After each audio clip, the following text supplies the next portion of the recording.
Prescott and the Cowboys in a second, but first, you guys catch this from last night's Sixers-Kings? Joel Embiid. Oh, I caught it. Are those points? He did. He had a great game. This was awesome. We saw Embiid bounce back. We saw the Kings cover. Thank you very much. Well, thankful for that on this Thanksgiving Day. And you saw Philly look like the Sixers are supposed to look. Rashawn Holmes, he used to play for Philly. Now he plays in Sacramento. He's getting boomed on by Joel Embiid. All right, Hornets and Pistons, Devontae Graham, watch this, lobbing it up from Malik Monk. Levitation. While you're at there, go ahead and stay there, Blake Griffin. You can stay with the Charlotte Hornets. Been rumored, right? Absolutely. Go ahead and take that salary off our Thanks, Jordan. Take that salary off our hands. Coach was telling me before the show, when he was watching Devontae Graham scouting him coming out of Kansas, he never thought he'd turn into the player he's been this year. I've been very surprised by his progress. Yep. Bulls and Warriors, Zach LaVine cocking it back to finish the slam over Willie Cauley-Stein. Speaking of surprising things, breaking news from our news desk, the Warriors won a basketball game. Yeah, man. How about that? But this is crazy, man. They go from first to worst, and they're probably going to get a great pick and be back elite next year when everybody comes back. I don't know. They're getting a kid from Memphis. They're going to be elite next year. 14% chance of #1 pick. That Hey, ain't that Coach, you want to play Thanksgiving edition of Take Your Pick? Do I ever? Do I ever? I am so thankful for this. Here we go. Let's bust it out. Two of the best wide receivers in the NFL will be on display tonight when the Saints face the Falcons. Who would you rather have moving forward, Michael Thomas or Julio Jones? Bart, take your pick.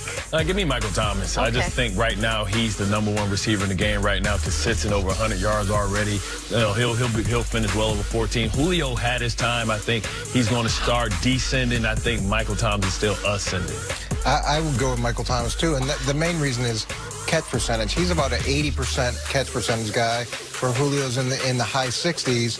And both obviously are doubled, and everybody's trying to stop him, so that's impressive to me. Listen, Michael Thomas might have 150 catches this year. It's unbelievable, his production. I'm not taking anything away from him. But I don't think anyone actually believes that if Michael Thomas was replaced with Julio Jones, if Julio were on the New Orleans Saints, they'd be worse. I think everyone agrees they'd be better. Like, Julio is the better player. Michael Thomas has been more productive the last couple of years, but so much of that has been situationally dependent. If neither of these guys were on a team and you had your pick, to me, the obvious pick's Julio. He's bigger, he's faster, to me, bigger? Well, he's certainly taller. He's taller and faster. Well, yeah. I mean, Michael Thomas catches almost 20% more balls. Well, I just wonder how much the accuracy. And he's the only receiver on that team. Name me another receiver outside of Michael Thomas, Ted Ginn's he still has. Yeah, I get it. I just think Julio's a better player. And song named after They're both really good. Julio, me and Julio.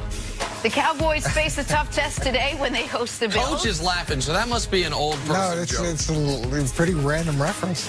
Is it Paul Simon? You're making Paul Simon jokes? Okay. It wasn't a joke. It was fact. Dak and the boys lead the NFL in total offense, but... Fact, the song was named after Julio Jones. It was written before he was born.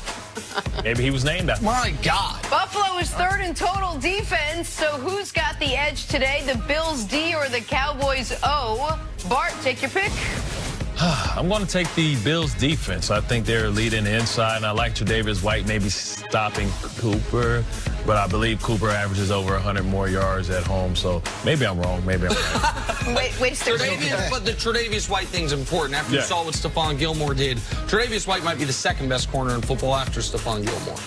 I'm a little bit like Bart. Dallas should be inspired today offensively.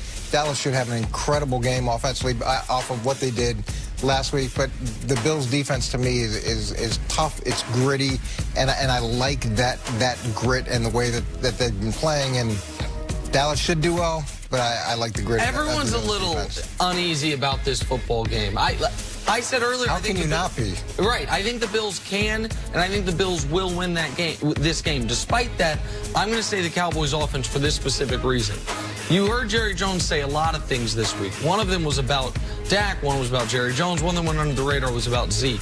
And I do think Zeke is going to get the number of touches he should have gotten against New England. And the one spot you might be able to make hay on this Buffalo defense is running right at him. So in that regard, I like the Cowboys' offensive edge.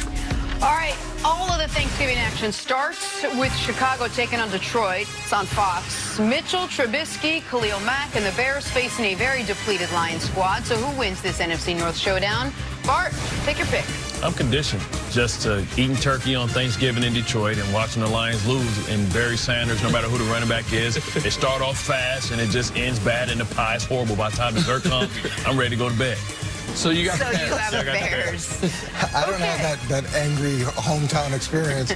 I just think this is going to be too hard for a young quarterback making his first start on a short week against the Bears defense. How nice, by the way, that there's a song in The Wizard of Oz about these teams, Jenna. I'm going to go with the Bears as well, obviously. Like, listen, the Lions are starting David Blau. Listen,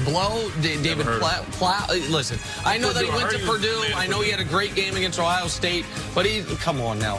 You got to go with the Bears. As bad as underachieving as the Bears have been, you have to go with the Bears today. You have to. Not even just because you're bad. Could be a Thanksgiving Day miracle for us. While everybody's at home enjoying a full day of football, we can't forget about the feast. What are you looking forward to most? The entree or the desserts? Bart, take your pick. Getting that entree, baby. I'm coming back for that sage stuffing. Oh, okay. Got sage sausages and everything. It's a surprise when you're chewing through all that bread. The entree, look, when I first read this question, I thought, what other entree is there besides turkey? I thought we were making decisions on that. So I'm going stuffing. I'm not even going to answer the entree or dessert. I want stuffing and apple pie. So you want and then I'll both. be happy. Coach wants both. Well, just wants dinner. That's all. Entree and apple pie. Stuffing and apple pie. Those two things. Listen, the turkey's all right. So here's the thing. My wife's homemade apple pie, which I actually helped. I sliced the apples yesterday. It took me about an hour, cut my finger with no problem. Is delicious. However, shout out to my wonderful wife, Danielle. She set her alarm every 90 minutes last night to get up and baste the turkey. Go back to sleep. Get up and baste the turkey. What I will do is I will carve the turkey and then peel off the turkey skin all for myself. Nothing better than the turkey skin on Thanksgiving. Is that the entree? I guess that's the entree. That's the entree. Because the turkey itself's great, but the turkey skin. Why doesn't people sleep longer? Why don't people, by the way, sell just turkey skin? I would like a turkey skin sandwich. Is there a defibrillator in the building? That's exactly what when you Nick would need. shows up tomorrow? Yeah, why don't you get some pork rinds, man? Yeah, pig's feet, pork rind, I'm down with all of it. That's fine. But the turkey skin, what? Do a shot of like the turkey grease too while you're at it. Oh yeah, absolutely. It's a heart attack waiting to happen. Hey, it's Thanksgiving. I have you all beat. My 6-year-old has the flu, so we are quarantined at home. So my wife is off buying quickly some turkey and some sides. So we are going to have a makeshift sit-at-home watch football. Probably going to do something like that. What does your daughter's sickness have to do with you not cooking? Well, we were going to go. Oh, I don't cook, but we were going to go somewhere and eat a real meal. Nick, and get you know bring the what? dessert. I'll bring I some made the sage decision. stuffing. Coach, have a wonderful Thanksgiving. Thank you. Thank you for joining us. We love having you on this holiday. Thank you. Enjoy the Baltimore. dinner. And sure I'll be skin very and all popular the there. Sage stuff. Coming up, Jimmy Johnson's going to join us to talk about Jason Garrett and Dak Prescott. That's next. This is First Things First. Happy Thanksgiving, everyone.